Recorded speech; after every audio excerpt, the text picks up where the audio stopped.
These are the most dramatic last-minute moments in NBA history. And first, the time the Sacramento Kings had everybody paying attention again. It's March 2023. The Kings are tied 114-114 on the road against the Chicago Bulls. The clock is winding down. No timeouts, no time to waste. One shot decides it. And who better than DeAndre Fox? They open up the floor. Fox gonna go to work. Pulls up for the winner. Got it! D. Fox with some dynamite! It's a moment of wizardry. But what Luka Doncic did December night in 2022 was historic. Mavs versus Knicks, Dallas is down by 9 points with just over half a minute left in regulation. A deficit most teams can't claw back from. But Luka isn't most guys. He goes to work. The Knicks think they've got it locked. They've defended, they've led, they've controlled momentum. Then Luka forces a turnover. Then a three. Then another bucket. The Mavs are coming back. Then it happens. With 15 seconds left, he has a free throw to tie up the game, complete the comeback, and get his 50th point. And Luka, he just wants to do it the hard way. Tell me about this game. And that Drew rim, it's still loose. Luka got it back. Improbable comeback by Dallas to tie it. The commentators can barely keep up. The match is hurled into overtime where Luka finishes the masterpiece. By the end, he's dropped 60 points, 21 rebounds, 10 assists. The first 60-point triple-double in NBA history. That man is built different. But so are the Bulls. And even though the Kings may have stolen one against them, they are a team built on big-time moments. I mean, y'all don't even need me to tell you about this one. Chicago with the lead! Yeah, we know the story. But what happened 2 days before Christmas in 2022 was straight up crazy. Bulls vs. Knicks at the United Center. The game's hanging by a thread, 112-112. It's anyone's game. Julius Randle bullies his way into the paint and grabs the bucket, securing the foul and putting the Knicks ahead by 3. Nails that one. Then it's an end-to-end game of all misses and no hits as each team fails to score, and it ends with a foul on Grimes and 2 at the line for the Knicks. But Grimes, he decides to hand the Bulls a get-out-of-jail-free card and folds at the line. This man is fearless though, misses both. It's still on. Green on the drive, goes inside, layup is good. Time's running out, but there's still hope until RJ Barrett lands a hammer blow with 30 seconds on the clock. Gets inside, the runner's up, it's good! Levine takes the Bulls up to 116 with just 6 seconds left. The Knicks are point ahead and going to the line for 2 free throws. It looks like a little too late, but the spirit of MJ must have still been in the air in this arena or something, because what happened next is completely crazy. This is another! And DeRozan the rebound. Knicks coach Tom Thibodeau can't believe it. A gift-wrapped one last chance for the Bulls. And at the death, DeMar DeRozan does this. Puts up the jumper. It's good, and a foul!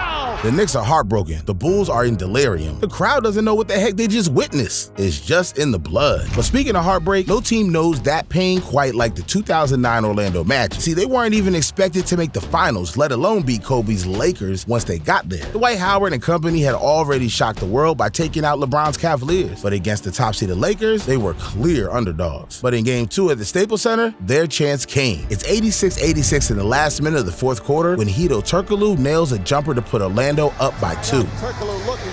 Turkoglu pulls up, puts it up, knocks it down. A two-pointer for Turkoglu. Suddenly, the door cracks open, but Paul Gasol ties it at 88. And the Lakers have possession with 9 seconds left on the clock. Kobe gets the ball and drives in. Somehow, Magic stops him. The Magic call timeout. Kobe storms back to the bench, and it looks certain he was going to kill the game. But a giant hand from Turkoglu denies him. The Magic have 0.6 seconds left to try to pull off a major upset away from home. And here's the thing, they really should have. It was right there. Courtney Lee makes a bold run onto the paint, and Turkoglu plays the perfect pass. Time stands still. Lee flies through the air, leaps to convert the alley-oop, and misses. Buzzer goes before Howard can put in the rebound. Nobody can believe he missed it. It was the perfect play. And even though it's hard to tell over that mask, you know Courtney Lee is fuming. Overtime arrives, the Lakers tighten up, and they win the game. From there, they never look back, taking the series and the championship. For the Orlando Magic, it was almost, but not quite. But I think it's time we talk about the villains themselves, because the Lakers have always been collecting rival tears like it's second nature. And with some of the most clutch players in history, they've got too many big moments to pick from. I mean, where do I start? Kobe? That man was a demon on the court. 2000 Finals, Game 4, Lakers vs. Pacers, Shaq fouls out in overtime. It looks like the Pacers might steal it, seize control of the series, but Kobe Bryant, just 21 years old, takes over. Really exploded here after he picked up his 4th foul. Here's Kobe driving past Miller. Seeing Kobe work himself into the game. Kobe spinning into the paint. Another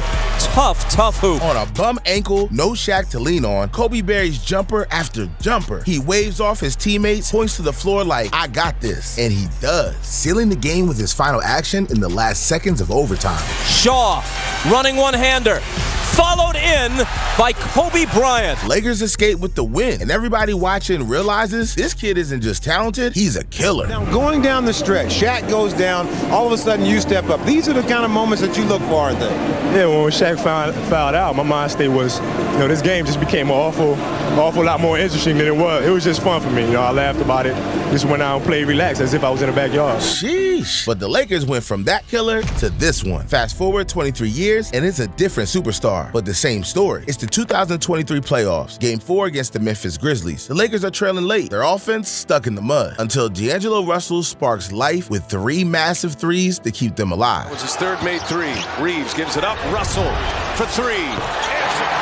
The game is on knife's edge, and that means it's LeBron time. The game's dead level. With under 15 seconds to go, he drives, kicks it out to Rui Hachimura, but Rui can't finish. Memphis goes up 2 with just seconds left. It looks like the Lakers have blown their chance, but LeBron ain't done. This guy's 38 years old in his 20th year and still a nightmare for every opposition. And the ball in his hands. Lakers down 2. James off the window. In OT, Anthony Davis continues the resurgence and gets an absolutely insane bucket in the last seconds of the shot clock. LeBron follows up, and the flip is well and truly switched with the Lakers taking control, finishing the game 117-111. Different people, different eras, same Lakers. But let's talk some more about Joel Embiid, because he almost got one of the greatest shots ever. Keyword, almost. You see, late in a regular season battle between the Sixers and the Celtics, Jason Tatum rises up and buries a clutch jumper to put Boston ahead with just 1.3 seconds left. The Sixers look done. Smart bounce past Tatum. Tatum puts up a 3. Bang! And then chaos. Joel Embiid catches the inbound, turns, and heaves a full court prayer. 3 remaining. No timeouts left for Philadelphia. But it doesn't count, because when the refs check the replay, the clock tells the story. The ball left Embiid's hands just a fraction of a second too late. The Celtics are literally saved by the bell. Pure tragedy. A fraction of a second that denied everyone from witnessing an all-time moment in the NBA. Just imagine being Joel Embiid, though. That must sting like hell. Looked like you knew right away that was late. I wish I would have shot it sooner, but as I turned, I saw Derek White there, so I couldn't really get it off, so I had to kind of go back to my right side. But look, it's funny he mentioned Derek White, because Derek had his own buzzer beater moment. Game 6 of the 2023 Eastern Conference Finals. Celtics vs. Heat, Boston's season is literally hanging by a thread. On the road, down 3-2 in the series, and contending against a Jimmy Butler that was in demon mode. Time was running out. 7-point game. Approaching 2 to play. Butler with a long shot of 3. Butler nails 3 free throws to put Miami ahead with just 3 seconds left. The Heat are seconds away from the finals. Boston draws up one last play. Marcus Smart catches fire from deep. It rims out, but out of nowhere, It's off to Smart for the 7th game. From there been tipped in, but the buzzer sounded.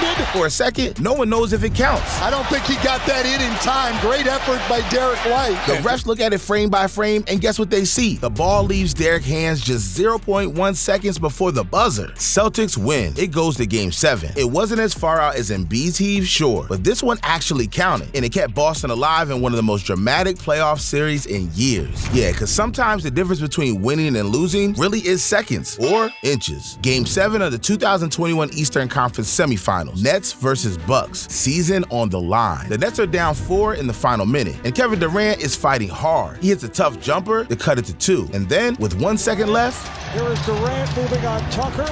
He turns, he shoots. Yes! It looks like KD just hit the shot of his life to send Brooklyn to the conference finals. But then the replay tells the truth. His foot was on the line. Durant's big toe prevented him from getting a 3, and the Nets grabbing the win. And we're into overtime at 109-109. And in OT, the magic runs out. With 10 seconds left and the Bucks up by 2, the Nets throw the dice one more time. Harden gives the ball to Durant. Durant goes for 3 again, but Durant for 3. straight up airballs it. Nightmare ending for Durant. Hero to zero type stuff, and his own toe betrayed him. Damn. When it comes to hitting clutch threes though, Carmelo is your guy. You see, there's one thing Madison Square Garden lives for. It's clutch shots. And on Easter Sunday in 2012, Carmelo Anthony gave the Knicks two of the biggest. Against the Chicago Bulls, the Knicks are trailing late. With 11 seconds left in regulation, Melo does this. Anthony for three. Bang! That one goes down, and the game is tied. Fast forward to OT, the Knicks and Bulls are tied again. Clock ticking down, and everyone in the building knows where the ball is going. Melo dribbles right, squares up over Luol Deng, and lets it fly.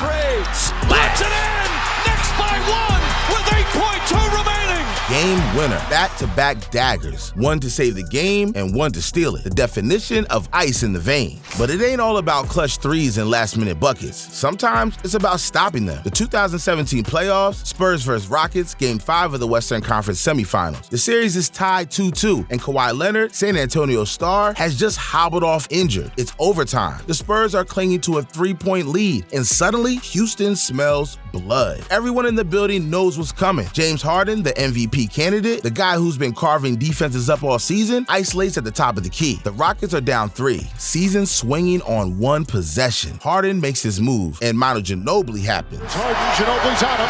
He's got what a play by Ginobili! Knocked it away!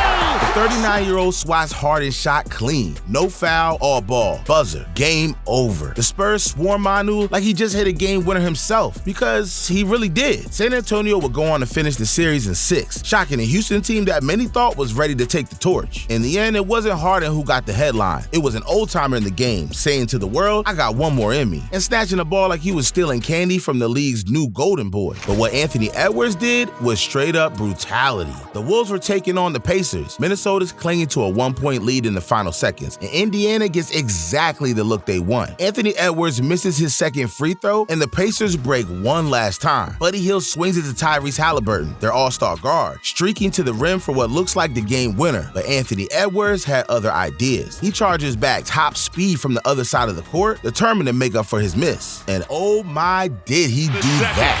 Pacers have a chance. Up ahead, Neesmith. Blocked! Edwards getting up, and good night!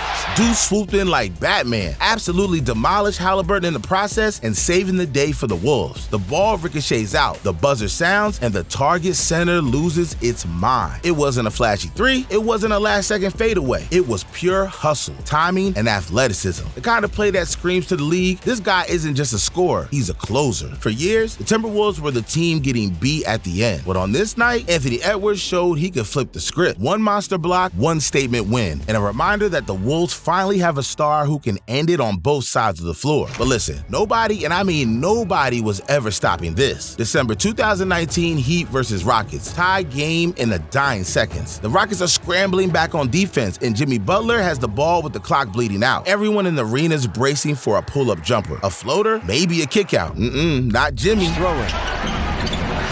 The lob for Butler, he did it!